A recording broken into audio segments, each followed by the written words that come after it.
11 000 masques en moins de 2 semaines, c'est le pari qu'avait lancé Bruno Lafont, le maire de Biganos, et c'est un pari gagné. Monsieur le maire, bonjour et merci de nous recevoir dans la mairie de Biganos. Bonjour. Alors j'ai envie de commencer par la fin. Félicitations pour ce pari relevé et gagné haut la main, mais parlez-nous plus en détail de ce challenge que vous avez mené depuis quelques semaines. Écoutez, lorsque nous sommes lancés il y a plus de 3 semaines, dans ce challenge, ce n'était pas évident. D'abord, il faut se rappeler qu'à l'époque, les magasins de tissus étaient fermés. Et c'est par relation personnelle que j'ai obtenu de la part d'un grossiste à Bordeaux la fourniture de tissus. Parce que déjà, il fallait avoir le tissu. Oui. Et puisque localement, c'était difficile d'en trouver dans des quantités aussi importantes. Ensuite, on l'a fait assez tôt parce qu'on s'est dit que quoi qu'il arrive, le temps que la machine d'État se mette en route, ça serait compliqué. Et nous savions que nous avions, nous ici, sur notre commune, un fort pourcentage de personnes, garçons ou filles d'ailleurs, qui étaient intéressés de rendre service à notre collectivité. Alors on leur avait dit, et si on se lance à un patronage de masques bien définis, est-ce que vous seriez prêt à jouer le jeu? Nous étions aux alentours de 180 personnes. Et nous sommes arrivés à 250, non pas 230, mais 250 couturiers et couturières qui ont relevé le challenge. Bénévoles. Bénévoles. Voilà. Donc nous, avec les services municipaux, nous avons fait des grandes tables de coupe dans les services municipaux. On a sorti les véhicules et on a mis les grandes tables de coupe. D'accord. On a préparé les packs que nous avons distribués aux couturiers et couturières et en leur disant, vous le faites quand vous pouvez et vous avez un délai de 10-12 jours. Et là, on a vu arriver les masques plus vite que prévu, le nombre de personnes qui sont venues s'inscrire en plus des 180 au départ, et nous sommes montés. Et le challenge, quand on a vu le compteur se mettre en route, au départ, moi j'avais dit, on n'y arrivera pas, mais il faut au moins se mettre le challenge. Quand on a vu 4700, 5300... On suivait ça donc sur la page internet de la ville de Biganos. Et c'était formidable. Et il n'y avait pas de concours par rapport à d'autres collectivités ou d'autres organisations. C'était le challenge par rapport à nous, parce que nous voulions que nos concitoyens soient équipés du masque. Ce que je n'ai pas pour l'instant, ce qui n'est pas bien par rapport à vous, puisque le masque, il ne vient qu'en élément complémentaire des gestes barrières et du respect que l'on doit avoir de faire attention, de bien se laver les mains. C'est un élément complémentaire. Et donc nous voulions que nos concitoyens n'aient pas à l'acheter, puisque après nous en procurerons avec la communauté d'agglomération, on en aura sûrement d'autres dans le commerce, et les prix diminueront, parce qu'au bout d'un certain temps, ils diminueront. Mais il faut qu'on passe le premier cap. Et ce premier cap, c'est ce que nous avons fait. Alors tout n'a pas été parfait, et c'est pour ça que nous allons, à partir de lundi, demander aux gens qui n'ont pas été servis, où il y a une erreur dans la distribution, puisque nous avons assuré nous-mêmes notre distribution, avec les employés bénévoles, avec les élus. Alors la chance que nous avons, c'est que nous avons une ancienne équipe et une nouvelle équipe. Et donc je maîtrise les deux, donc c'est pas trop difficile. Mais ça nous permet de pouvoir avoir du monde sur le terrain. Et nous avons envoyé cette task force sur l'ensemble des rues pour faire la distribution en boîte aux lettres dans une enveloppe de tous les masques. Alors des fois, il en manque un dans une famille ou pour un enfant.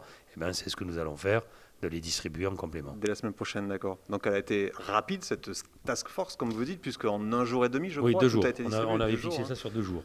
On voulait que sur 2 jours, ça soit fait.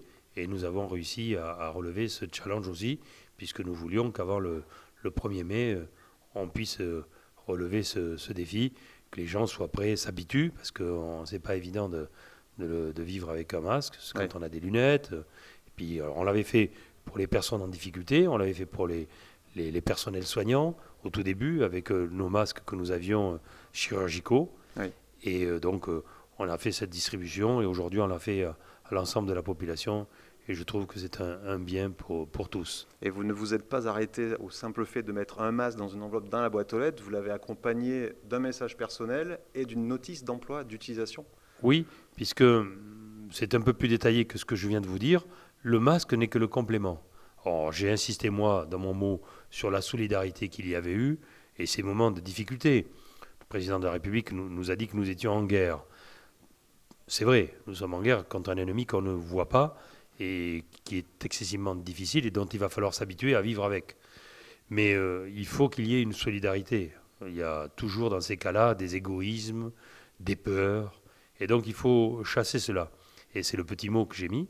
Et puis à l'intérieur, je le répète, le masque n'est qu'un complément. Il faut continuer à se laver ses mains, à rester, faire attention lorsqu'on est en famille, et puis également lorsqu'on côtoie des personnes dont on n'a pas l'habitude, de faire très attention, parce qu'il est là le risque. C'est ça. Il est là.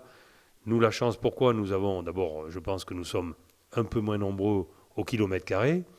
Lorsqu'on prend les transports en commun, lorsqu'on les prend, on est quand même moins nombreux aussi.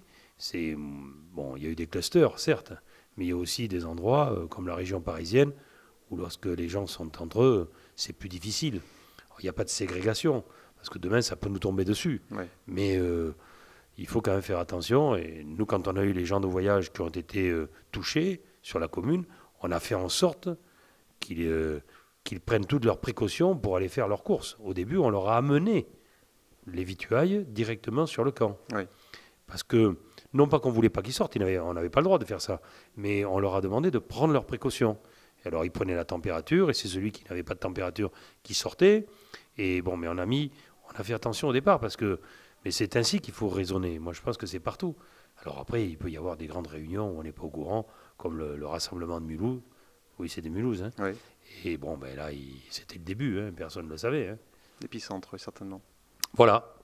Merci beaucoup, monsieur le maire. Et encore félicitations prie. d'avoir justement recréé cet élan de solidarité entre les citoyens. Non, mais écoutez, moi, je remercie une fois de plus tous ceux qui ont participé à cet élan. Vous savez, l'idée, c'est toujours facile. La mettre en œuvre, c'est plus compliqué. La réaliser, c'est encore plus fantastique. Donc, on a fait les 3 étapes. Mais écoutez, tant mieux pour notre collectivité et surtout pour les habitants. Et surtout, continuez d'être prudents dans vos foyers et auprès de vos familles. Merci beaucoup. Voici ce qu'ont reçu chaque Boyen dans leur boîte aux lettres. Le mot du maire avec la notice explicative, ainsi que les masques en fonction du nombre d'habitants par foyer.